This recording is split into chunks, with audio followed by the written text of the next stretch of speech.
Jadi kita hari ini masuk ke bab 3 lah. Jadi sehingga kini dalam Evangeli Gaudium ini ayat pertama itu penting. Sukacita Injil adalah suatu pertemuan dengan Yesus. Dan kita ini tahu Yesus yang dikatakan di sini adalah Yesus yang sudah bangkit. Dan itulah permulaan perjalanan keimanan kita. Dalam bab pertama kita melihat bagaimana pewartaan Injil adalah di satu mandat yang diberikan Yesus kepada kita atas kepercayaannya. Hanya kitalah yang boleh membawakan kabar baik ini kepada orang lain. Dan dalam bab 1 juga kita melihat bagaimana ia penting. Ia adalah satu tugas yang penting yang harus kita lakukan. Dan ini dilakukan di gereja dan di tempat-tempat lain juga. Dan dalam bab kedua kita melihat pada hari Selasa, apakah cabaran-cabaran terhadap iman yang datang daripada dunia. Dan yang kedua adalah cabaran-cabaran yang dihadapi oleh pekerja-pekerja pastoral di gereja. Dua-dua pun kita lihat. Tetapi yang penting adalah kita tidak boleh menafikan bahawa keduniawian rohani dunia ini sekarang ini sudah menjejaskan iman kita. Kita suka ke tak suka, ini realiti lah. Ini satu kenyataan yang kita tidak boleh nafikan. Ramai orang hari ini mereka lebih suka kepada rohani dunia. Rohani dunia adalah rohani tanpa Tuhan lah. Mereka boleh buat apa-apa, tak payah fikir tentang neraka, syurga, tak payah fikir tentang dosa, kita boleh melakukan segala-galanya. Dan dalam bahagian yang kedua, masalah-masalah atau cobaan yang dihadapi oleh pewarta Injil, kita melihat bagaimana sebab mereka melakukan tugas perwartaan, tetapi mereka juga mempunyai kelemahan sendiri, atau kadang-kadang niat mereka tak baik, tapi kadang-kadang mereka juga rasa mereka digunakan atau mereka tidak dapat perhatian yang sepenuhnya.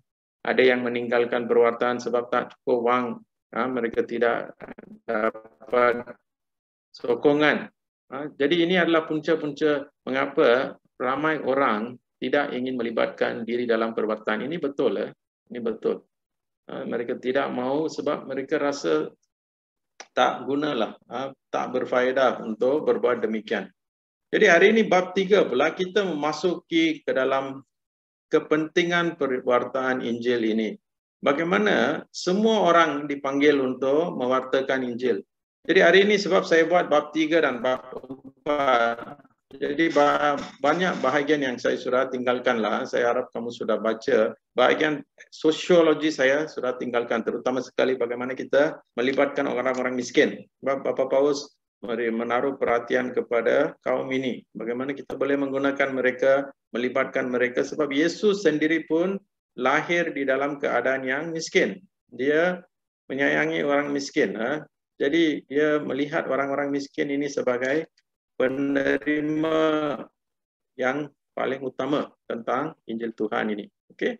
Jadi kita bermula. Jadi tidak mungkin ada perwartaan Injil sejati tanpa secara eksplisit atau terbuka memaklumkan Yesus sebagai Tuhan dan tanpa kedudukan tertinggi perwartaan tentang Yesus Kristus di segala karya evangelisasi.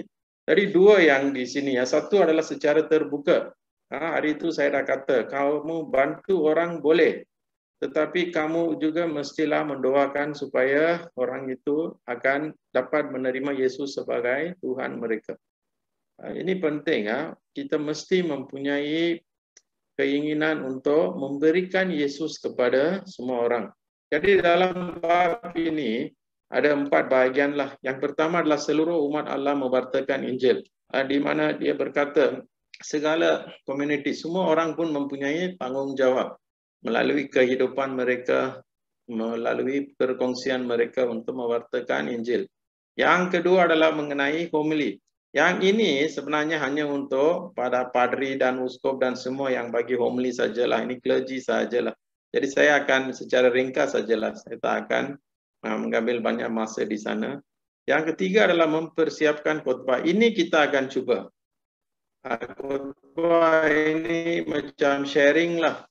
Kalau kamu dipanggil dalam KED untuk memberi suatu perkongsian, bagaimana kita boleh mempersiapkan diri untuk perkongsian itu. Dan yang keempat adalah evangelisasi dan pendalaman kerigma. Kerigma adalah apa yang Yesus datang untuk kita. Yesus wafat, bangkit. Inilah kerigma, proclamation yang paling penting. Dan di sini mereka juga akan melihat bagaimana katekisis atau ajaran tentang agama, RCIA dan katekisis, bagaimana dia juga menjadi tempat di mana sabda diberikan kepada orang lain juga. Okay? Alright. Jadi apabila melihat seluruh umat Allah mewartakan Injil, evangelisasi adalah tugas gereja yang paling penting. Kita mungkin sibuk dengan pelbagai tugas, tapi yang paling penting adalah evangelization, atau memberikan kabar baik kepada orang lain. Dan apa yang kita katakan dalam evangelisasi, message kita atau pesan kita adalah keselamatan yang ditawarkan Allah kepada kita adalah karya kerahimannya. Bagaimana Allah ini berminat terhadap kita. Dia melihat kita dengan penuh kasih sayang. Walaupun kita hanya hidup untuk beberapa tahun sahaja. 70, 80, 90, walaupun 100 tahun. Untuk manusia mungkin lama. Tapi untuk Tuhan, dia sekelip mata. Dia masih berminat. Yesus, Tuhan masih berminat semua orang. Semua orang dia nak. Okay? Sebab itulah gereja sebagai instrumen atau alat penyelamatan yang digunakan oleh Tuhan ini harus menjadi tempat. Apakah kegunaan gereja? Bagaimana harus berfungsi? Yang pertama adalah belas kasihan diberikan secara bebas. Kita mestilah menerima orang lain tanpa menghakimi mereka. Semua orang mempunyai masalah yang tersendiri. Kita tidak tahu apakah yang mereka bersusah, apakah yang mereka menghadapi. Tapi kita harus sekurang-kurangnya doakan untuk mereka lah. Orang yang kita tak suka, orang yang selalu aniaya kita, Yesus sendiri akan berkata supaya kita doakan untuk mereka. Dan gereja juga haruslah menjadi tempat di mana semua orang boleh merasa diterima, dikasihi, diampuni. Ini bahagian ini kita mempunyai banyak kerja di Semenanjung. Sebab ada paroki yang mempunyai 1 atau 2 bahasa okey. Tapi paroki-paroki yang mempunyai 4 bahasa atau lebih, kadang-kadang susah. Kadang-kadang kita ini lebih berminat untuk mengembangkan pertumbuhan bahasa kita daripada iman kita. Kadang-kadang kita pergi untuk mesyuarat pun kita lebih berminat untuk mempertahankan bahasa lah. Saya rasa ini sesuatu yang harus kita meneliti lah. Bagaimana semua orang pun boleh merasa diterima, dikasihi ya.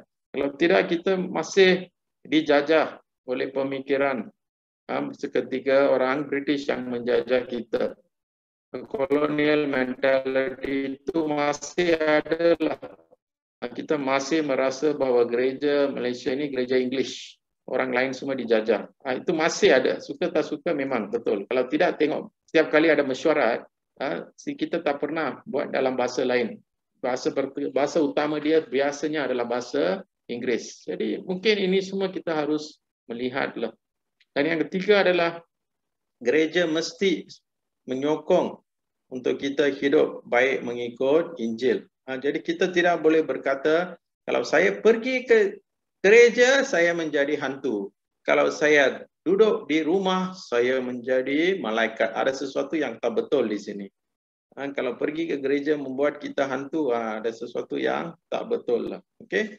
Jadi umat Allah menjelma dalam bangsa-bangsa di bumi yang masing-masing memiliki budayanya sendiri. Jadi Bapa Paus pun berkata, keunikan atau keanekaragaman di dunia ini ya kita tidak boleh menafikan. Selepas perenggan ini kita akan melihat inculturation lah.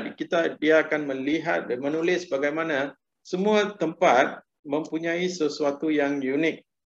Bagaimana budaya itu menjadi peluang untuk orang bertemu dengan Yesus untuk menggunakan cara hidup mereka untuk menyembah Yesus. Ada suatu perbezaan di sini ya. kita harus meneliti yang mana itu budaya, yang mana itu agama. Yang budaya kita terima. Apabila ia berkaitan dengan agama, kita tidak boleh membuat apa-apa di sana. Sebab ia itu adalah kepercayaan orang lain. Tetapi budaya kita boleh terima. Okay? Jadi kita juga haruslah mempunyai pemahaman bahawa kita semua adalah murid-murid yang diutus Yesus. Jadi semua orang yang dibaptis adalah ejen evangelisasi ya. Kita tidak boleh mengambil cuti daripada menjadi seorang Kristian. Selepas kita dibaptiskan, kita tidak boleh mengambil cuti daripada menjadi seorang Kristian. Setiap hari, setiap saat kita ini orang Kristian. Dan kita juga diutus sebagai murid-murid Yesus. Seperti perempuan Samaria yang tahu, Yohanes bab 4. Bagaimana perempuan ini akan datang pada waktu tengah hari untuk mengambil air. Dan Yesus menunggu dia di sana. Ya, bukan tiba-tiba berlaku. Yesus memang menunggu kedatangan perempuan Samaria. Ya, ingin membantu perempuan ini untuk menjadi seorang murid Yesus. Dan yang kedua adalah Paulus juga. Kita melihat bagaimana Paulus, walaupun sebelum dia mengetahui Yesus, dia telah menganiaya dan cuba menghapuskan agama baru atau pergerakan baru yang muncul pada masa itu. Tapi selepas dia mengenali Yesus, dia menjadi orang yang baru.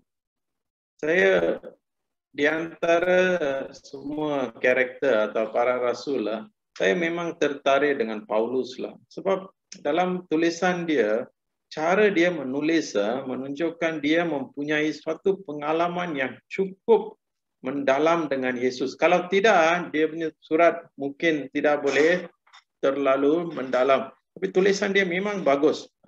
Dia tulis seperti dia ini hidup bersama dan bersatu dengan Yesus. Sebab itu dia menjadi misionari yang paling baik di dunia. Nombor satu adalah Saint Paulus. Dia memang menerima Yesus dan dia tidak kisah apa kesusahan yang datang kepadanya. Dan dia selalu merasa megah apabila kesusahan datang. Jadi setiap orang seperti Paulus harus mencari jalan untuk mewartakan Yesus. Bagaimanakah saya boleh mewartakan Yesus hari ini? 2-3 hari yang lalu kita merayakan memorial Saint Ephraim. Ephraim ini penting. Dia hidup di zaman awal gereja juga. Tapi dia ini lebih popular di gereja Ortodoks lah. Di Syria semua. Sebab dia cara dia memang baik. Dia beri banyak ajaran. Dan dia juga masa dia mempunyai banyak ajaran-ajaran palsu. Nabi-nabi palsu. Ramai. Dan dia terpaksa bergaduh, bukan bergaduh tetapi bertanding dengan mereka. Jadi mereka juga menggunakan segala kesempatan untuk mewartakan Yesus. Jadi dia juga menjadi orang pertama, Ephraim ini, apa yang dia buat? Ajaran-ajaran Kristian, dia buat macam lagu. Dan dia akan mengantar orang-orangnya untuk pergi ke pasar-pasar dan bernyanyi lagu. Sebenarnya ia berniat untuk menarik orang lain supaya mengikuti Yesus. Jadi kita juga sekarang ini inilah yang akan membuktikan sama ada kita benar-benar peka kepada pergerakan Roh Kudus atau tidak. Bagaimanakah cara terbaik untuk mewartakan Yesus hari ini? Tidak boleh menggunakan jawapan lama untuk soalan yang baru. Tidak boleh. Kebenaran kita boleh gunakan, tetapi jawapan kita harus mencari. Untuk orang pada masa ini, bagaimanakah kita boleh mewartakan Injil? Sebab pada masa-masa yang lalu, para santo yang hidup, mereka hari ini santo sebab mereka mencari jalan yang sesuai untuk mewartakan Yesus. Mereka tidak berdiam diri, tapi mereka mencuba juga. Jadi kita hari ini juga harus berkongsi apa yang telah membantu kita untuk hidup dan memberikan harapan ketika bersaksi. Jadi apabila kita bersaksi, ia mesti memberi harapan kepada orang lain. bukan kita bercakap sahaja. Okey. Jadi kekuatan evangelisasi daripada ketakwaan popular. Popular piety ini ya, kebanyakannya adalah daripada enculturation. Ini yang saya katakan hari itu juga. Apabila suatu penjelmaan atau sesuatu mukjizat berlaku di suatu tempat dan umat di tempat itu, di kawasan lokal atau kawasan tempatan itu akan mencari atau mereka suatu tradisi, suatu cara berdoa, seperti patung hitam Yesus ke patung hitam Saint Anthony pun ada, Bonda Maria pun ada, banyak jenis Bonda Maria lah. Sekali saya ada pergi Manila untuk evangelisasi punya seminar beberapa tahun yang lalu. Di situ saya rasa cara dia membawa perarakan Bonda Maria, saya sendiri pun rasa macam nak ketawa. Dia akan bawa gambar Bonda Maria, dia akan goyang-goyang macam ini, dan semua perempuan dia akan ambil selipar dia. Dia akan ambil selipar dan dia akan pukul bersama dengan tangan dan datang. Jadi tradisi kita mungkin kita tak boleh terima, tapi untuk mereka itulah cara mereka membawa Maria masuk ke dalam altar di kawasan perarakan itu. Bagaimana mereka bawa Maria adalah dengan cara itu. Itu adalah popular piety. Hanya kalau kita boleh pergi dan mengetahui kenapa mereka buat sedemikian, dan kita akan faham, oh, Bonda Maria di situ ada melakukan sesuatu. Jadi keunikan inilah yang melahirkan ketakwaan popular. Jadi apa yang popular di suatu tempat tak bermakna ya salah. Untuk orang di kawasan itu memang itu penting. Sebab ramai datang kepada Yesus melalui perbuatan atau popular piety inilah. Okey, jadi ketakwaan popular menunjukkan bagaimana iman diterima, wujud dalam sebuah budaya dan sentiasa diteruskan. Tetapi yang ini hanya untuk orang-orang tempatan atau orang yang berminat. Gereja tidak memaksa seluruh umat Kristian di seluruh dunia untuk menerima popular piety satu tempat. Tak pernah. Itu adalah pengalaman community di suatu kawasan. Orang lain boleh guna, tapi kita tidak boleh, tidak mau guna pun, it's okay. Dia bukan satu dosa besar. Okay? Alright. Jadi setiap kali kita berkongsi kehidupan kita dengan Yesus, ia adalah suatu khotbah. Jadi khotbah tak bermakna kita memerlukan suatu dewan yang besar dengan mikrofon, tapi khotbah sebenarnya adalah perkongsian. Ia berlaku di semua tempat.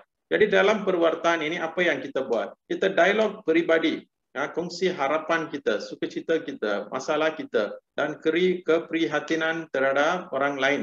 Kita nak bantu orang miskin atau orang tak ada transport nak pergi keluar, kita cuba untuk melibatkan diri dalam membantu orang lain. Dan yang kedua adalah selepas menjadi rapat dengan mereka, kita juga kaitkan dengan cerita daripada Alkitab. Kita menggunakan cerita-cerita tentang Yesus atau para nabi untuk menunjukkan bagaimana mereka juga hidup seperti kita. Dan perkongsian inilah menjadi kesaksian. Jadi semua santo, terutama sekali pada kurun yang pertama dan kedua, mereka menjadi saksi kepada kematian Yesus. Sebab itu mereka pun ingin mati untuk Yesus. Pada masa itu semua orang merasa cukup bangga apabila boleh memberikan nyawa mereka sebagai saksi untuk Yesus. Okey. Jadi kalau kita bertemu dengan orang lain bersama mereka, kalau ada kesempatan pertemuan ini boleh diakhiri dengan doa bersama. Ini saya rasa kita harus melakukannya. Apabila kita melawat orang sakit atau kita pergi ke rumah orang, sekurang-kurangnya sebelum kamu meninggalkan rumah itu, doa bersama. Saya tahulah ini mungkin radikal sikit, tapi kita harus bermulalah. Tidak boleh berlengah-lengah lagi sebab kebanyakan keluarga tak berdoa. Sekurang-kurangnya bila kamu pergi sana, mereka akan kata, walaupun kamu berdoa hanya satu salam Maria, tak apa. Tapi sekurang-kurangnya hari itu di rumah itu orang ada berdoa. Itu cukup. Ini penting. Saya rasa ini kita boleh lakukan. Kita harus memulakan. Walaupun kamu pergi ke rumah yang bukan Katolik pun, sebelum kamu keluar mungkin kamu boleh hening sebentar. Kamu berdoa satu salam Maria untuk mereka dan keluar. Boleh dilakukan. Hanya kita mesti cari jalan. Bagaimana nak buat? Saya sendiri pun kadang-kadang saya buat juga. Saya rasa saya pun terpaksa buat lebih sikit lah selepas saya kongsi hari ini ya. Okey. Dan Injil selalu ingat boleh diwartakan melalui pelbagai cara. Tidak ada satu sistem perwartaan yang tetap. Ia berubah mengikut masa. Cara dia berubah, message tidak berubah. Okey. Jadi dalam melakukan pelayanan, walaupun kita ini satu umat Allah, kita mempunyai karisma atau bakat atau pemberkatan yang berlainan. Jadi Roh Kudus memperkayakan seluruh gereja dengan mewartakan Injil. Okey, jadi karisma adalah semua pemberkatan yang diberikan. Ada orang yang boleh speak in tongues lah, bercakap dalam bahasa asing, atau ada orang yang boleh memberi khutbah, ada orang yang boleh buat penyembuhan, ada orang yang boleh berdoa untuk orang lain. Jadi semua ini adalah karisma-karisma yang diberikan oleh Roh Kudus bagi kebaikan dan pertumbuhan gereja. Dan ia dimaksudkan untuk memperbaharui dan membangun gereja secara harmoni. Jadi ia bukanlah satu pertandingan. Jadi semua orang hari ini, sekarang ini ada 85 orang yang sedang mendengar saya. Mungkin lebih sikit lah. Tetapi kita harus ingat, walaupun kita ini dihantar ke tempat yang lain untuk membuat perkara yang lain, kita tidak bertanding satu sama lain. Jadi gereja St. Francis di Melaka tidak bertanding dengan gereja St. Peter, tak ada. Atau dengan gereja St. Teresa, tidak ada. Kita tidak bertanding dengan satu sama lain untuk melihat siapa yang lebih handal. Itu semua adalah gereja syaitan. Hanya hantu yang akan buat. Sebenarnya itu bukan penyatuan. Itu mengakibatkan perbezaan dan rasa dengki ya di antara satu gereja dengan yang lain. Roh Kudus selalu menyatukan orang. Menyatukan gereja, membangunkan gereja. Itu tugas Roh Kudus. Oke. Jadi perbezaan di antara individu dan community kadang-kadang tidak menyenangkan. Tetapi Roh Kudus dapat menarik sesuatu yang baik dari apapun dan mengubahnya. Inilah peranan Roh Kudus. Jadi saya pun sebenarnya terpaksa mengakulah. Hari ini walaupun kita ini orang pandai, mempunyai banyak intelek, banyak pengetahuan, tetapi akhirnya hanya Roh Kudus yang boleh membantu kita menggunakan segala kebaikan kita. Hanya dia yang boleh membimbing kita. Jadi keseragamaan atau uniformity yang berdasarkan keinginan peribadi tidak memupuk aneka ragam dan pewartaan. Jadi perbezaan ini adalah sesuatu yang baik untuk gereja, untuk kita juga. Ia adalah sesuatu yang membina kita. Okey. Sekarang kita sampai ke bahagian yang kamu semua berminat lah. Bahagian yang kedua adalah berkenaan dengan homily. Jadi bahagian pertama kita melihat bagaimana sabda ini digunakan melalui kesaksian, melalui cara kita menemui popular culture, ketakwaan popular di suatu tempat. Bagaimana apa yang menarik orang untuk menjadi Kristian di satu tempat itu menjadi peluang untuk kita bersaksi kepada orang lain juga. Dan sekarang ini sabda juga digunakan semasa homily. Jadi apakah homily? Homily merupakan alat uji untuk menilai kedekatan dan kemampuan seorang pastor atau bishop atau deacon untuk berkomunikasi dengan umatnya. Okey, jadi apakah homily itu? Homily dapat menjadi pengalaman yang mendalam dan membahagiakan akan roh. Ia adalah satu perjumpaan dengan sabda Allah yang menghibur, sumber pembaruan dan pertumbuhan yang tetap. Okey. Dan Allah juga, Allah yang berusaha menyentuh orang melalui pengkhotbah dan memperlihatkan kekuasaannya melalui kata-kata manusia. Jadi ini yang paling penting. Allah yang menggunakan seorang padri untuk memberikan message kepada manusia. Ini yang sepatutnya berlaku setiap kali homili berlaku. Ia bukanlah RTM atau Astro, bukan untuk hiburan, tetapi harus memberikan nyawa dan makna kepada perayaan.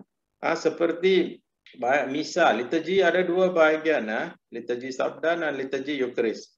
Sabda ini berakhir dengan padri akan memecahkan sabda itu. Dan Eucharisti akan akan memuncak di mana kita menerima roti yang dipecahkan, dibahagikan itu. Jadi kedua-dua bahagian liturgi ini pun mempunyai peak dia lah, atau yang paling penting dia. Jadi untuk bahagian pertama adalah Injil. Kemudian Injil itu dipecahkan dan diberikan kepada orang. Bahagian yang kedua adalah roti, tubuh Yesus kita terima. Okay? Jadi iman, seperti yang dikatakan Saint Paul kepada umat di Roma, datang daripada apa yang mereka dengar. Orang harus mendengar. Sebab itu masa homili kita sepatutnya dengar apa yang dikatakan oleh Father. Ya, kadang-kadang itu adalah masa yang terbaik untuk tidur lah. Kadang-kadang suara mereka memang sedap, mana kita nak pun nak tidur. Tapi cubalah untuk mendengar apa yang mereka katakan. Sepatutnya homili mesti ada kebenaran. Apa yang dikatakan itu mestilah benar, mestilah cantik, mestilah baik.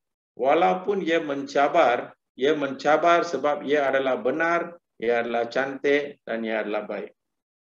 Jadi kita tidak boleh merasa singgung. Kenapa hari ini Tuhan cakap macam ini. Tuhan akan memberikan message mengikut keadaan kita. Okay? Jadi homili yang baik mesti mempunyai idea apa yang kamu nak katakan. Kemudian perasaan. Keperasaan itu kamu mestilah main dengan suara. Jangan monotonous lah, satu suara saja. Dan juga mesti mempunyai gambaran. Ada orang yang pandai untuk bercerita. Bila mereka memberi homili, kamu pun boleh merasa kamu berada di tempat itu. Bila dia kata angin sepoi-sepoi di sana, kamu pun boleh merasa angin menyentuh kamu, atau kamu boleh pun mendengar apa yang dia cuba huraikan itu. Itu gambaran yang baik lah. Okay? Jadi homili yang bagus itu harus mempunyai kesatuan tema. Mesti ada suatu tema. Apa yang dia ingin katakan. Yang kedua, turutan dan susunan yang jelas. Okey, jadi apakah yang didapati dalam bacaan pertama, bacaan kedua, Mazmur dan juga Injil, apakah yang mengaitkan kesemuanya pada hari itu. Okey, kaitan di antara ayat pun penting. Dan dia haruslah bersikap positif. Semua homili harus bersikap positif. Ia bukan tempat untuk marah orang. Ia menawarkan harapan, menunjukkan masa depan. Ia tidak meninggalkan kita terjebak dalam hal-hal yang negatif. Jadi kita tidak sepatutnya belajar untuk berdosa selepas mendengar homili. Sesuatu yang tak betul di sini. Selepas mendengar homili, kalau kita belajar dosa baru, sesuatu tak betul di sini. Okay? Alright. Jadi apabila kita membacalah, jadi homili sudah habis. Lepas ini kamu kena pergi ke gereja dan melihat pada apa yang dikatakan oleh Bapa Paus itu diamalkan atau betul ke tak. Kamu pergi dan ceklah, tapi jangan bawa pen dan pensel lah. Okay? Jadi sekarang ini itu yang tadi adalah untuk para padri atau siapa yang nak bagi homili. Sekarang ini untuk semua orang. Okay?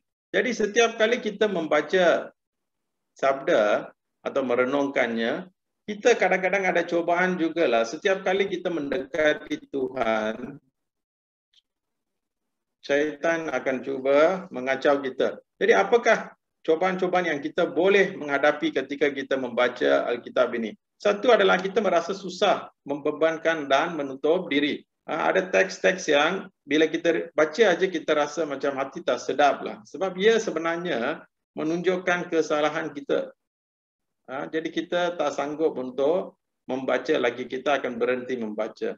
Yang kedua adalah kita berfikir bahwa teks itu adalah untuk orang lain dan menghindari penerapan di dalam hidup diri sendiri.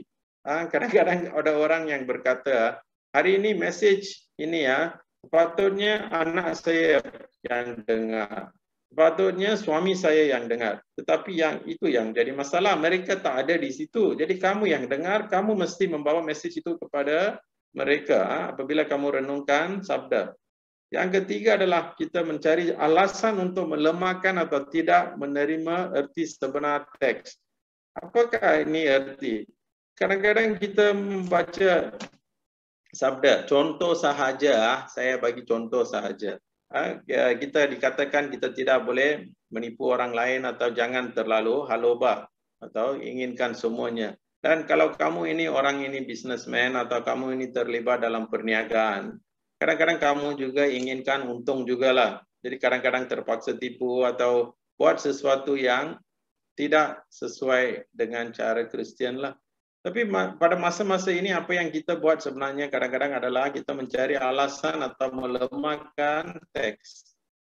Ini adalah sesuatu yang kita rasa kita tidak boleh amalkan lah. Jadi kita akan beri alasan, tak apalah, semua orang pun buat sedemikian lah. Lagipun saya terpaksa bekerja untuk keluarga. Jadi kita melemahkan teks. Saya tahu ini susah lah, saya hanya bagi sebagai satu contoh sahaja lah. Nombor 4 adalah kita juga harus bertanya, adakah Allah menuntut terlalu banyak daripada kita? Jadi apabila kita mempunyai salah satu daripada cara fikiran ini, kita akan berhenti membaca Alkitab. Kita akan merasa bahawa Alkitab ini menyusahkan kita lah. Setiap kali kita baca saja, hati tak senang. Jadi kita tidak mau membacanya lagi. Right? Okay. Jadi bagaimana? Ini untuk semua orang yang selalu diminta untuk beri perkongsian ke apa yang kamu boleh buat. Ini semua bukan saya yang bagi ya, semuanya ada dalam Evangelii Gaudium. Okey, bagaimana mempersiapkan khutbah atau sharing? Bila nak buat sesi pun kamu boleh gunakan langkah yang sama.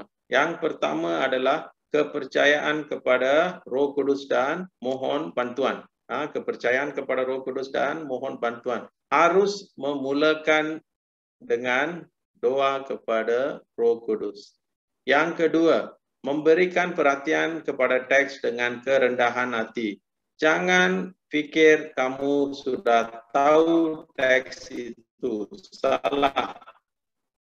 Setiap kali kamu membaca teks itu, baca seperti kamu membaca bagi kali pertama.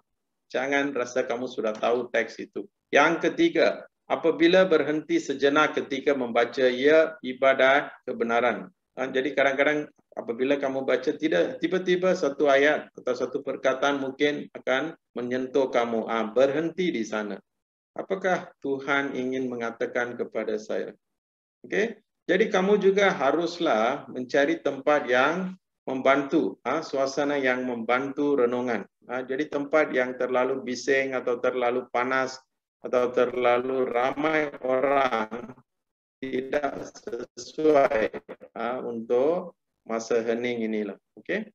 Yang kelima, jangan memanipulasi teks atau inginkan renungan segera. Ini kamu pun kadang-kadang tahu. Ada orang kalau nak khutbah ke apa, dia pergi ke internet, dia download, dia print dan kemudian dia baca. Seperti ia adalah teks dia. Itu bukan datang daripada dia. Itu adalah renungan orang lain. Jadi kita tidak boleh inginkan sesuatu yang segeralah. Okay? Dan juga persiapan memerlukan kasih. Ini yang paling penting. Setiap aktiviti yang kamu buat, yang saya buat, yang gereja buat, motivasi dia haruslah kasih. Kita sayang orang seperti itu ya, Tuhan sayang kita. Kita ingin mengasihi satu sama lain. Apabila ada kasih, kemudian apa yang kita kata pun kita akan berkata sebab kita mengasihi orang lain. Dan setiap kali kita membaca atau merenungkan sabda Tuhan pun, kita harus merasa bahwa kita ini dikasihi oleh Tuhan juga. Sebab Tuhan sendiri menulis sabda ini untuk kita. Okey? Dan yang terakhir juga ini adalah suatu yang kadang-kadang akan menimbulkan ketidakfahaman lah. Kita harus memahami konteks dan makna teks. Sebab buku-buku perjanjian lama sudah hampir 3,000 tahun lebih. Dan buku-buku di dalam perjanjian baru pula hampir 2,000 tahun. Jadi teks yang lama yang ditulis mengikut pemikiran masyarakat, cara hidup, cara kepercayaan orang-orang pada masa itu. Jadi kadang-kadang apabila kita tidak berasa pasti, kita juga haruslah mencari apakah yang berlaku di sini. Okay? Jadi inilah cara kita mempersiapkan khutbah. Yang pertama, percaya dan berdoa kepada Roh Kudus. Kita haruslah memberi perhatian dengan kerendahan hati dan berhenti sejenak. Jangan membaca seperti ekspres. Tidak boleh. Mestilah membaca dengan perlahan. Cari suasana yang membantu renungan. Jangan manipulasi teks dan juga persiapan memerlukan kasih. Okey? Alright. Jadi sekarang ini tugas kamu pula. Jadi hari ini kita tidak ada group sharing lah. Tapi kamu ada group homework ada. Okey. Sekarang ini saya nak bagi kamu satu teks pula. Di bawah sana ada 4 teks. Jadi setiap kumpulan sudah diberikan satu teks di sana. Saya harap kamu sudah ada sediakan Alkitab bersama kamu. Jadi dalam masa kamu membaca teks itu, inilah soalan-soalan yang kamu harus pikirkan. Kamu gunakan kaedah tadi, kamu baca dengan perlahan, sebelum itu kamu berdoa kepada Roh Kudus, kemudian baca dengan perlahan, dan berhenti di tempat di mana kamu merasa teks itu bercakap dengan kamu. Seperti Tuhan sendiri yang berdialog. Dia berkata sesuatu kepada kamu, berhenti di sana sejenak, fikirkan apa yang Tuhan cuba katakan. Okey? Dan selepas kamu habiskan teks itu, kamu tanya soalan-soalan inilah, 6 soalan. Apakah teks ini mengatakan kepada saya? Yang kedua, apakah tentang kehidupan saya yang Tuhan hendak ubah melalui teks ini? Atau yang ketiga, apakah yang mengganggu saya dalam teks ini? Atau yang keempat, mengapakah saya tidak tertarik dengan teks ini? Teks-teks yang saya suka, yang saya pilih semua senang. Jadi tak boleh cakap tak tertarik. Nanti saya akan datang dengan daya tarik saya. Semua teks ini adalah teks yang mudah. Saya tak ambil yang susah. Okay. Yang kelima, apakah yang menyentuh saya dalam teks ini? Apakah yang membuat saya tertarik kepada teks ini? Jadi setiap kali kita membuka Alkitab, membaca sabda Tuhan, kita haruslah bertanya soalan ini. Apakah Tuhan ingin mengatakan kepada saya? Apakah yang saya harus mengubah dalam diri saya? Dan kalau hari itu kamu rasa macam semua tak kena dan kamu tak faham langsung, kemudian kamu harus kata, Tuhan, kenapa hari ini saya tidak tertarik dengan teks ini? Saya tak faham langsung. Dan Tuhan akan memberikan kita jalan untuk memahaminya. Tapi ini semua akan berlaku perlahan-lahan lah. Dia mengambil masa. Percaya kepada saya lah. Untuk mendalami Alkitab, kamu harus menyayangi Alkitab dan mengambil masa. Tuhan akan membantu kita mendalami atau menghayati sabdanya. Okey? Jadi sekarang ini kita akan pergi ke group discussion kita lah selama 20 minit. Kemudian jangan balik ya. Kita akan kembali untuk bab 4 pula. Okey, sister.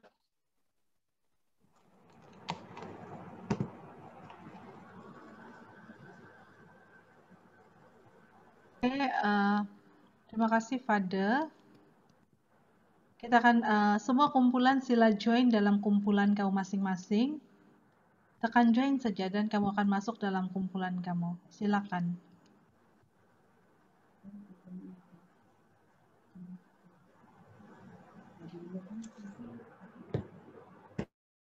Jadi semua sudah tahu kan kamu tidak akan berbincang dalam kumpulan ini.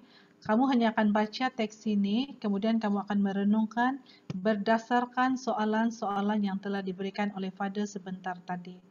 Jadi soalan-soalan sisa sudah kirimkan dalam grup WhatsApp masing-masing, dan moderator sila ambil perhatian dan sila masuk dalam kumpulan. Rasanya semua sudah masuk dalam kumpulan sekarang kan? Silakan. Okey ya. Jadi sekarang ini kita masuk ke bab 4 pula.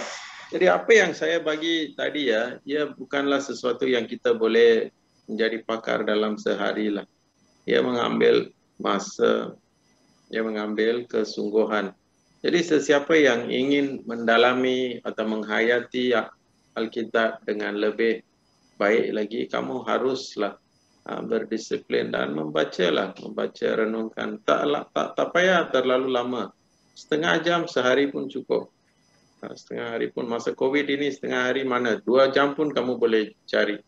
Sebab kadang-kadang kita tak boleh keluar, tak boleh buat apa-apa. Jadi kita boleh menggunakan kesempatan inilah untuk menyayangi sabda Tuhan.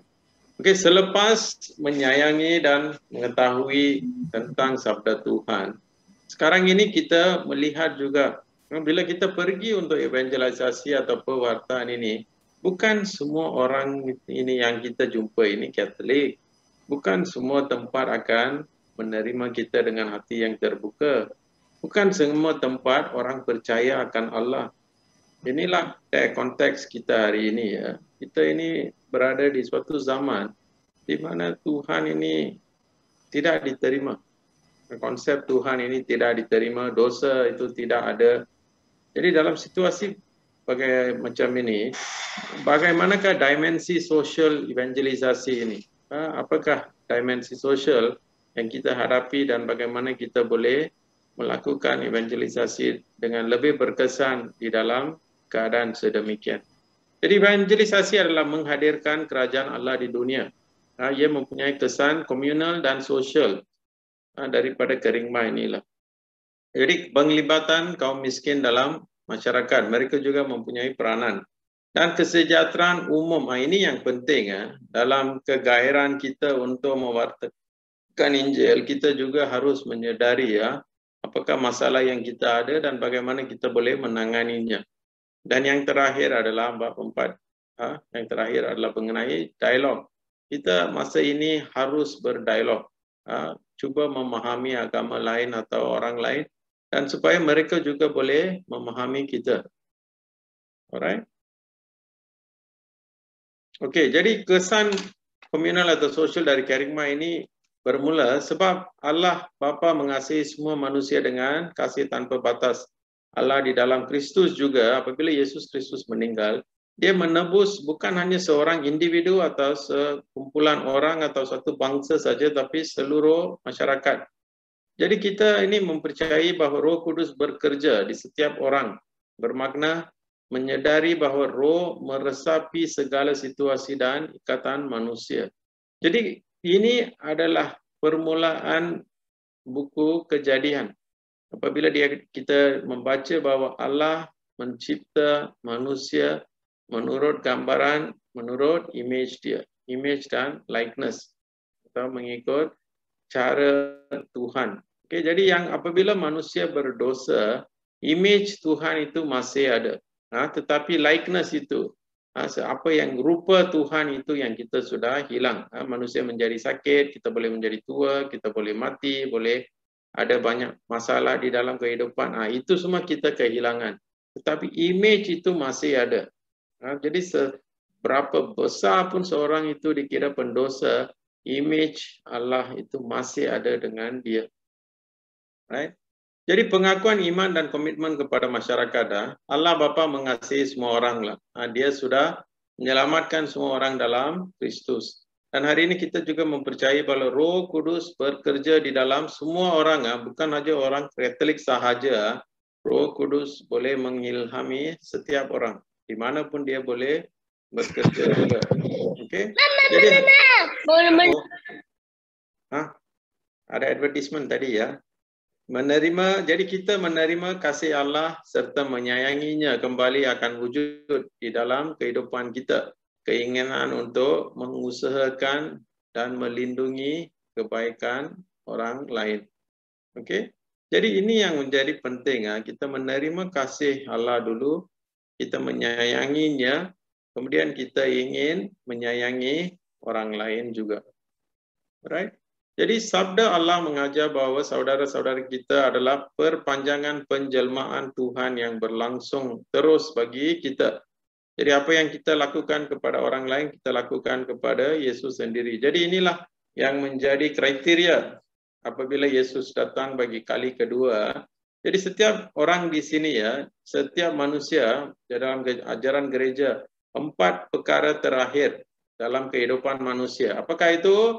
Yang pertama, kita semua harus atau akan mati. Kematian, pengadilan. Nombor 3, syurga. Nombor 4, neraka. Walaupun ada 4 perkara, tapi kita hanya akan dapat berapa perkara? 3 sahaja. Tak boleh dapat 4. Kita hanya pergi ke neraka atau pergi ke syurga. Yang pergi ke api penyucian itu bukan halfway point, bukan titik tengah. Itu yang pergi ke api penyucian sudah pergi ke syurga sebenarnya. Tapi mereka kena menyucikan diri sebelum mereka pergi kepada Tuhan. Itu tempat penantian. Jadi kriteria apa yang menentukan siapa pergi ke atas ke bawah ke neraka ke syurga adalah bagaimana kita melayani atau menyayangi orang lain. Okey. Jadi kerajaan Allah dan cabarannya. Jadi misi Yesus adalah untuk mengasaskan kerajaan Allah dari untuk mewartakan bahawa kerajaan Allah sudah sampai. Sebab itu dalam doa kami pun, doa Bapa kami pun, kita selalu berkata, datanglah kerajaanmu dan jadilah kehendakmu. Saya tak tahu berapa orang benar-benar jujur bila kita kata perkataan ini. Datanglah kerajaanmu, jadilah kehendakmu. Tetapi itulah yang sepatutnya kita melakukan, membina kerajaan Allah di dunia. Jadi pewartaan Kristian harus mempunyai kesan di masyarakat dan pembangunan yang besar harus ditujukan kepada semua orang. Ya, ini adalah satu daripada cabaran lah. Ini kadang-kadang kamu boleh tanya saya lah, adakah negara-negara Kristian atau Katolik di dunia ini lebih mempunyai unsur-unsur kerajaan Allah daripada negara-negara yang bukan Katolik? Saya rasa tidak jugalah. Sebab nombor satu, negara yang mempunyai orang Katolik yang paling ramai adalah Brazil nombor 1. Nombor 2, Meksiko. Nombor 3, saya rasa Amerika ke. Nombor 4, Filipina. Ini 4 ini. Dan di antara 4 ini pun kalau kita lihat berapa banyak ajaran Yesus atau Alkitab ini sudah meresapi masyarakat, dan adakah ia sebenarnya membentuk kerajaan Allah yang baik di negara-negara ini? Jawapannya adalah tidak. Kadang-kadang negara-negara ini mempunyai banyak masalah sosial, banyak yang tidak betul. Tapi di situlah kita dicabar, mereka yang berada di negara-negara ini dan juga di negara kita juga lah. Di sinilah kita dicabar untuk meneguhkan kerajaan Allah. Jadi sejauh Yesus meraja di dalam diri kita, kehidupan masyarakat akan menjadi tempat persaudaraan, keadilan, perdamaian dan martabat semua manusia. Jadi semuanya terletak berapa banyak Yesus duduk di dalam hati kita.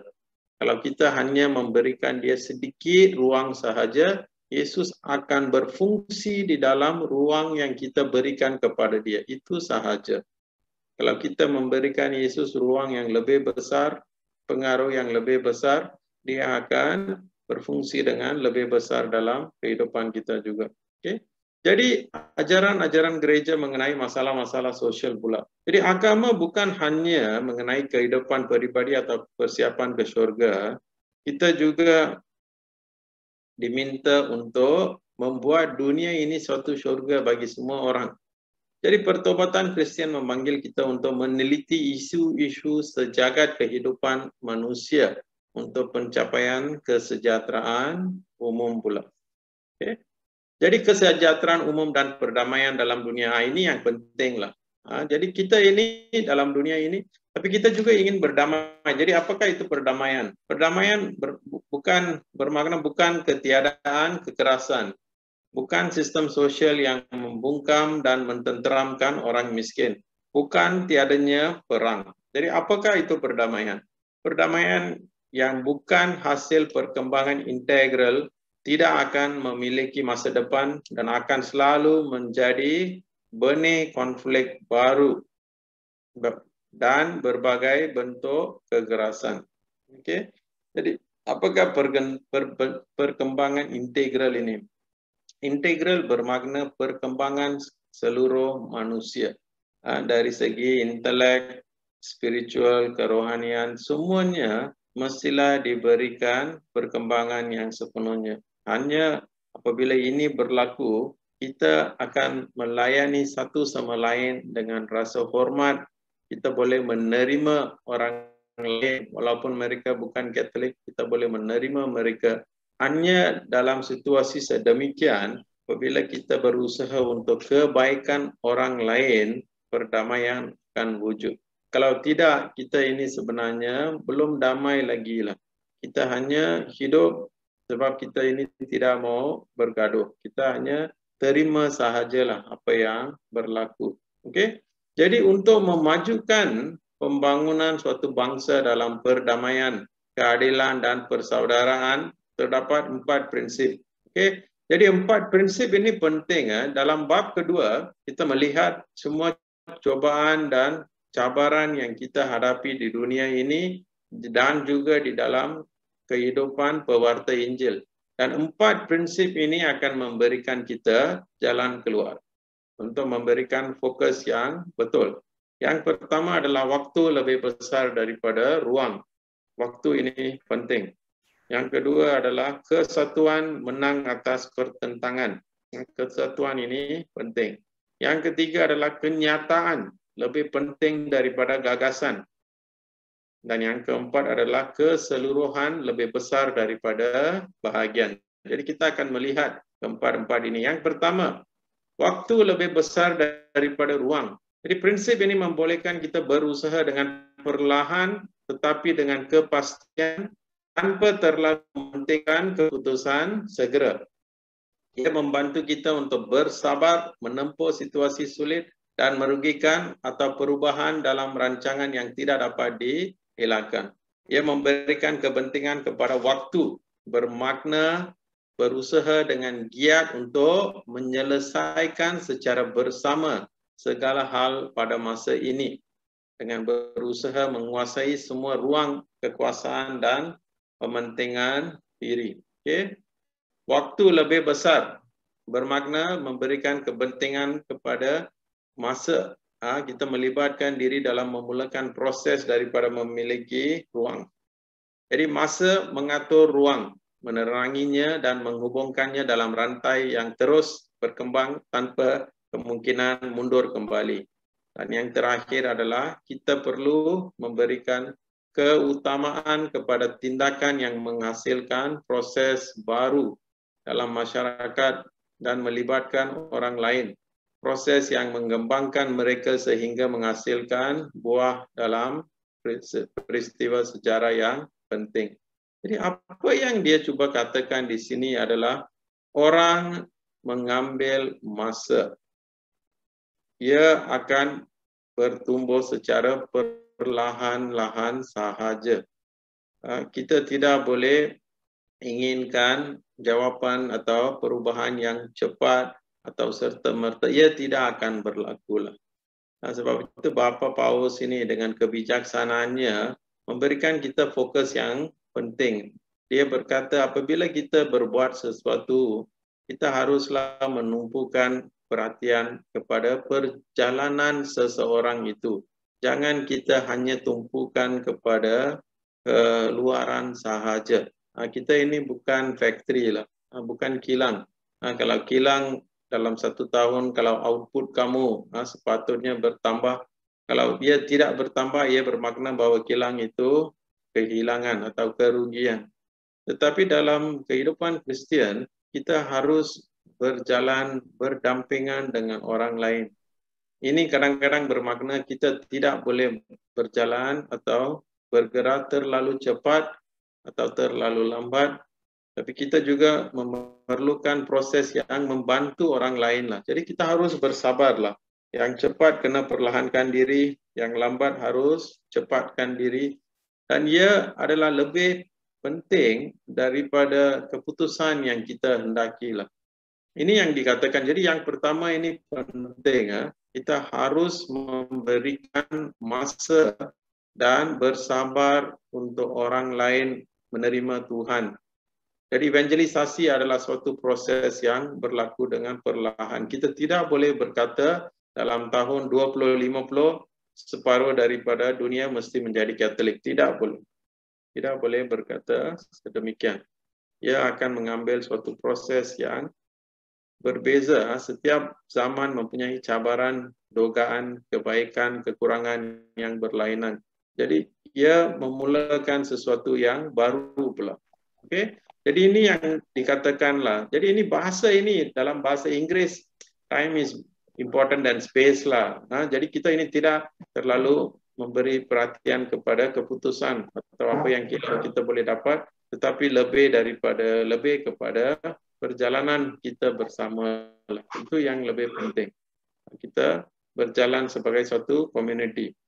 Yang kedua pula, okey. Jadi dalam evangelisasi, perhatian harus diberikan kepada gambar yang besar, the bigger picture lah.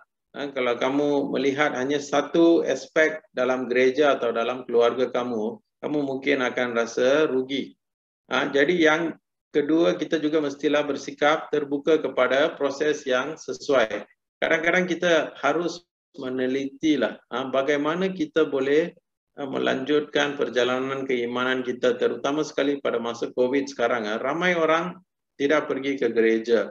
Saya pasti ramai orang dari bulan Mac tahun lalu bila gereja semua ditutup, sehingga kini ramai yang belum pernah masuk gereja lagi. Lebih 1 tahun, walaupun kita buka tutup. Masa buka, ramai yang masih belum datang balik.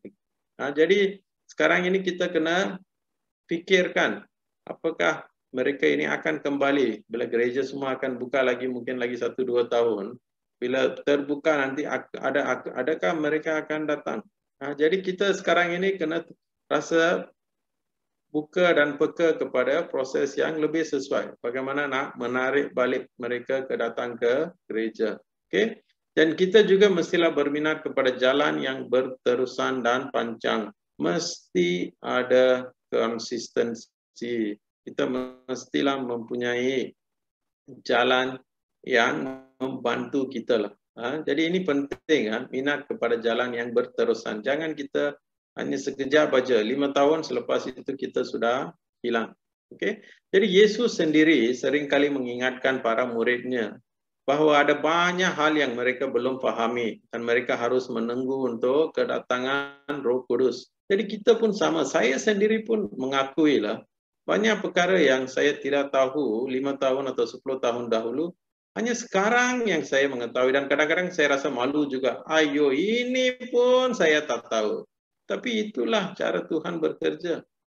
Kalau 10 tahun dahulu dia memberitahu saya hal itu, mungkin saya tak terima. Tapi sekarang mungkin saya akan terima. Sebab itu Tuhan memberikan atau menentukan apa yang berlaku pada masa dia, bukan mengikut masa kita. Kita hidup mengikut masa Tuhan. Dia yang menentukannya.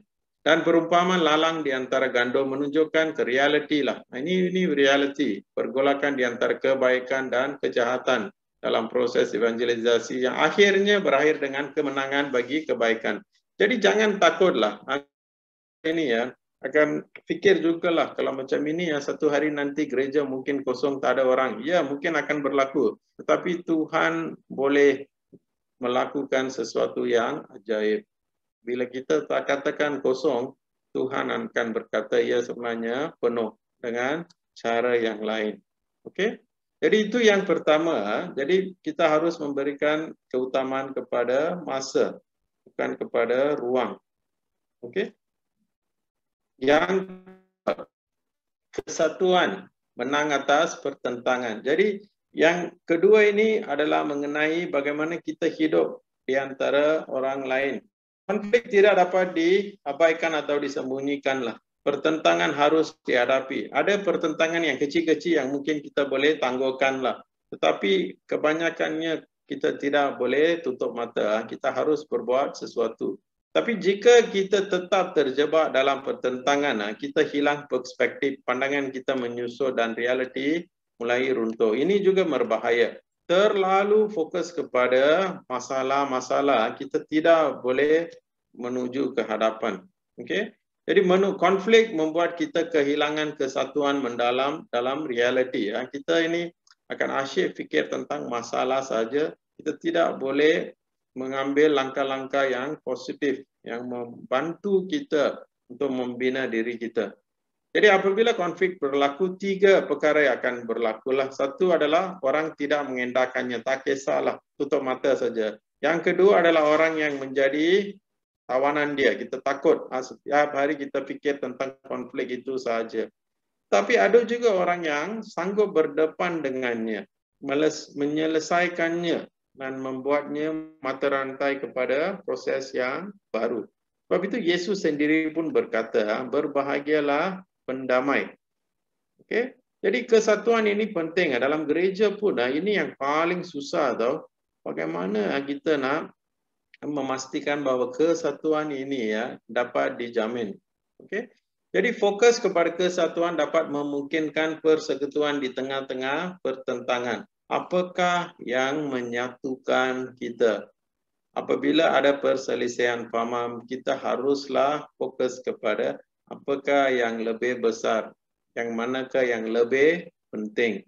Hal ini hanya boleh dicapai oleh orang yang sanggup melihat melebihi konflik dan memandang orang lain dalam martabat terdalam mereka. Jadi prinsip ini berlandaskan Injil yang bermula dengan kedamaian. Kerana Yesus telah mendamaikan diri dengan dunia melalui darah di salib. Jadi pesan perdamaian bukan tentang damai yang tawar-menawar, tetapi keyakinan bahawa kesatuan yang dibawa oleh Roh dapat menyelaraskan setiap keragaman. Okay? Jadi inilah proses dia, tesis, antithesis dan tesis sintesis barulah. Jadi setiap kali kita mempunyai suatu konflik atau masalah, kita cuba melihat, okey, ini konflik ini macam ini. Apa yang faktor-faktor dia di sebelah kanan dan di sebelah kiri. Dan kita cuba menyatukan mereka untuk membuat satu konsensus dan itu akan menjadi sintesis baru. Cara hidup baru, cara kita hidup sebagai orang-orang yang bersatu. Dan sintesis ini pula akan menjadi tesis yang baru. Cara kita melakukan sesuatu supaya konflik itu dapat dielakkan. Jadi ini adalah suatu proses, dia selalu akan berubah. Setiap kali konflik datang, kita akan melalui langkah yang sama. Tesis dulu, kemudian antitesis. Apakah yang baik dan buruk? Kemudian kita datang dengan sintesis baru. Okey, apa yang kita lakukan untuk bergerak ke hadapan? Okey, itu untuk nombor 2. Jadi yang pertama, masa itu penting. Yang kedua, kesatuan itu lebih penting, bukan konflik. Jadi di gereja pun jangan terlalu fokus kepada konflik. Pandang kepada kesatuan. Yang ketiga adalah kenyataan lebih penting daripada gagasan. Okey, jadi kenyataan adalah apa yang wujud sekarang ini. Tetapi idea dicipta atau dikembangkan. Dua-duanya harus berdialog. Tapi bahaya jika hidup dalam dunia kata-kata sahaja atau imajinasi dan kecerdekan. Ini berarti menghindari berbagai bentuk perkara yang menyembunyikan realiti seperti relativism, konsep-konsep kosong, projek yang lebih formal dari nyata, fundamentalism, sistem etika tanpa kebaikan, dan intelek tanpa kebijaksanaan. Jadi dalam terlalu memberikan fokus kepada idea sahaja, sesuatu yang belum ada lagi, tetapi kita tidak lihat apakah realiti dia, kita akan ada masalah. Katakanlah, saya sebagai contoh sahajalah, saya katakanlah kita nak anjurkan pertandingan bola sepak di paroki St. Francis Xavier. Dan kamu kata kamu nak dapatkan kurang-kurangnya 10 pasukan, 11 side lah, 11 side lah. Mana nak cari orang? SFX mana kebanyakan daripada orang di sini pula orang yang sudah pensiun. Jadi ini adalah idea dia memang baik. Tetapi adakah idea ini dapat disokong oleh kenyataan yang ada di sekarang ini? Realiti dia adakah ia boleh sokong idea? Kalau ia tidak boleh menyokong idea, ini bermakna idea itu hanyalah cakap kosong sajalah. Untuk fikirkan tentang itu memang bagus. Tetapi kamu tidak boleh melaksanakannya. Sebab itu kedua-duanya harus berdialog. Katakan saya nak membina satu gereja lah, mungkin 100 juta di Majodi. Saya nak berhiaskan gereja itu dengan emas berlian daripada Saudi Arabia. Boleh ke tak boleh buat? Boleh, tapi adakah ini akan berhasil? Tidak akan berhasil. Jadi kadang-kadang idea sendiri ya, walaupun dia memang seronok, tapi realiti dia tidak boleh dilakukan. Sebab itu kita mesti mengelakkanlah projek-projek yang terlalu besar, yang tidak boleh dicapai oleh kita. Jadi idea melayani komunikasi, pemahaman dan praksis atau amalan. Ketiga-tiganya mesti ada. Jadi idea yang terpisah dari kenyataan akan mengakibatkan idealisme. Jadi hanya idea sahaja atau nominalisme yang tak berkesan. Nominal adalah dari segi nama sajalah, semua cakap-cakap kosong saja. Apa yang perlu adalah kenyataan yang diterangi oleh akal budi atau reason. Jadi inilah sebabnya kenapa ahli politik atau pemimpin agama kadang-kadang hairan kenapa orang tidak memahami atau mengikuti mereka. Mungkin kerana mereka terpaku kepada dunia gagasan. Jadi mereka tidak boleh berfikir lebih daripada itu. Tetapi seorang pemimpin yang baik, dia akan mempunyai suatu mimpi atau idea yang baik, yang boleh membangunkan masyarakat, dan dia juga boleh mempunyai daya tarik supaya semua pengikutnya, semua orang yang ikutnya juga mempunyai mimpi yang sama, idea yang sama. Kalau kamu boleh buat sedemikian, okey, idea itu boleh menjadi realiti. Tapi kalau mereka tidak faham, orang semua tidak rasa bahawa projek itu adalah projek mereka, apa yang kamu buat tidak akan berhasil.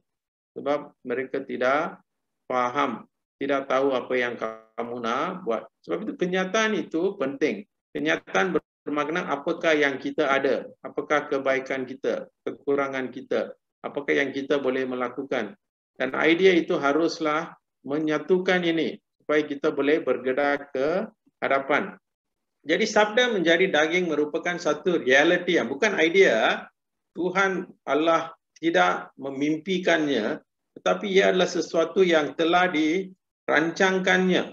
Sebab itu apabila masa itu sampai, Yesus dilahirkan. Tuhan hantar anak dia untuk lahir sebagai manusia apabila masa yang ditetapkan itu sampai. Okay? Jadi para santo juga, mereka telah menginkulturasikan Injil ke dalam kehidupan bangsa-bangsa kita dan telah berbuah di dalam tradisi gereja. Jadi mereka hidup dalam masa dan zaman mereka mengikut kenyataan yang ada itu, realiti yang ada pada masa itu.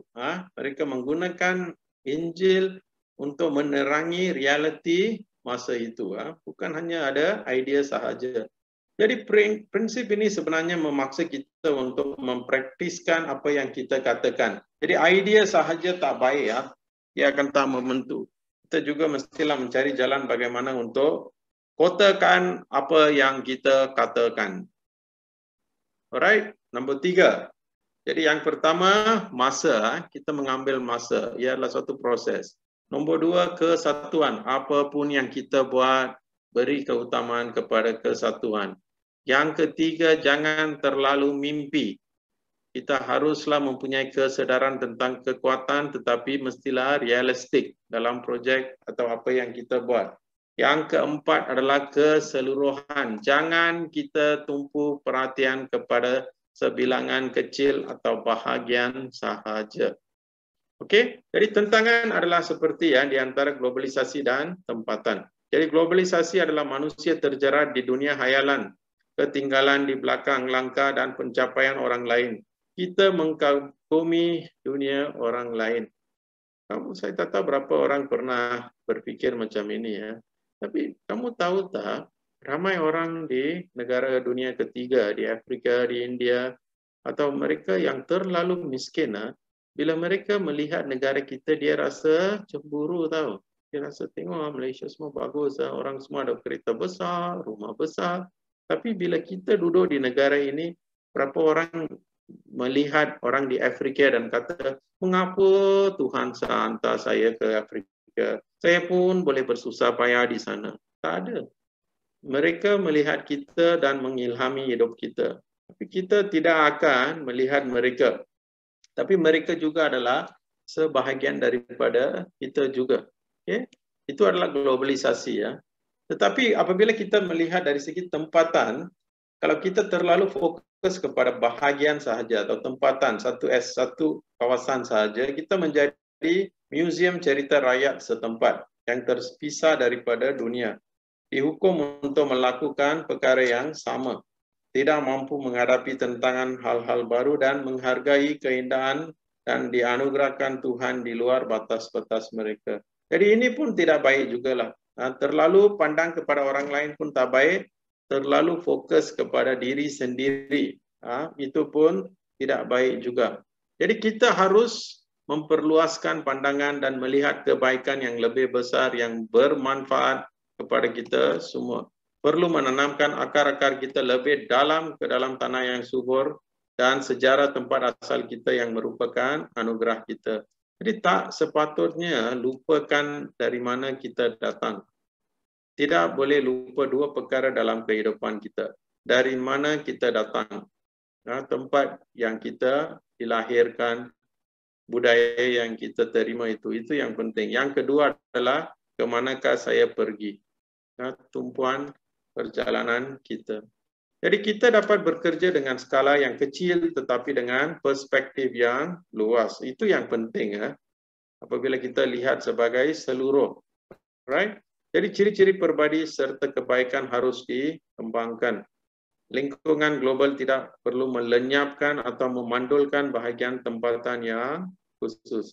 Jadi orang lain buat apa yang boleh dengan sebaik-baiknya, kita melakukan apa yang kita boleh dengan sebaik-baiknya.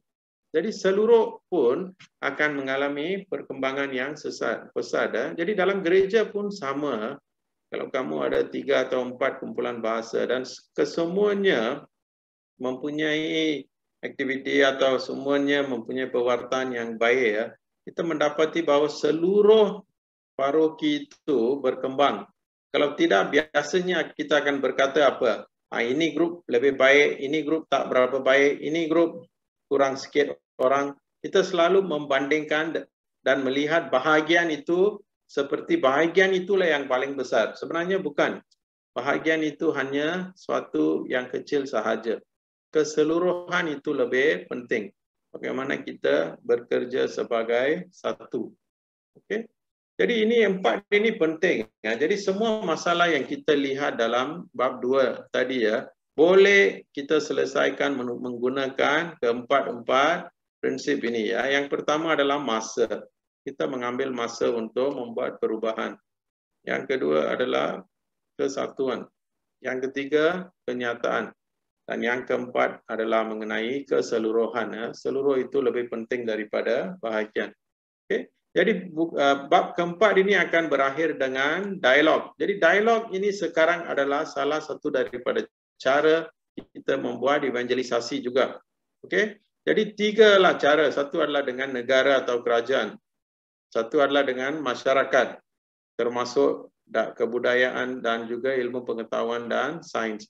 Dan yang terakhir adalah dialog dengan umat beriman yang lain, dengan orang lain pula. Okey? Jadi kerajaan harus melindungi dan memajukan kesejahteraan umum berdasarkan prinsip-prinsip subsidiary dan solidarity dan bekerja sebagai pembangunan sejagat.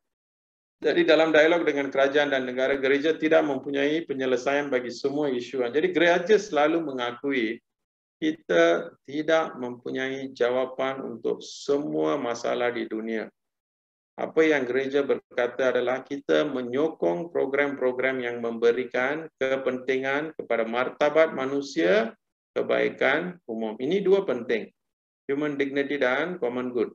Martabat manusia dan kebaikan umum. Okey, jadi itu sahaja. Jadi bab 4 kita melihat bagaimana perwartaan ini ketika kita masuk ke dalam masyarakat, ke dalam ruang besar ini, apakah yang boleh menjadikan masalah. Sebab itu kita ada 4 prinsip yang dia bagilah. Kita berjalan perlahan-lahan, bersabar, tetapi jangan leka, tapi bersabar, tapi menuju dengan langkah yang perlahan. Yang kedua adalah kesatuan. Kita harus bekerja untuk kesatuan, bukan untuk kepentingan segelintir orang sahaja. Yang ketiga adalah jangan terlalu mimpilah. Mimpi itu baiklah, tapi jangan banyak sangat mimpi. Dan yang keempat adalah keseluruhan. Apa yang kita buat harus fikirkan kebaikan dan kepentingan semua orang. Walaupun tempat itu atau orang itu mungkin mundur, kita harus fikir bagaimana boleh melibatkan mereka juga dalam segala yang kita lakukan. Jadi soalan renungan ini mungkin tak ada masa untuk kita kongsi, tapi kamu boleh fikirkanlah. Di antara empat prinsip ini, yang manakah saya boleh gunakan? Bagaimanakah saya boleh menggunakannya? Okey, yang mana kamu boleh menggunakan dengan lebih dan bagaimana kamu boleh menggunakan? Ini mungkin kamu boleh tulis dan berkongsi dengan sister lah bila kamu senang. Okey. Jadi hari ini topik hari ini sebenarnya penting, tapi terlalu banyak. Jadi saya hanya ambil yang penting sahaja. Dalam bab 3 kita melihat bagaimana mewartakan sabda ini.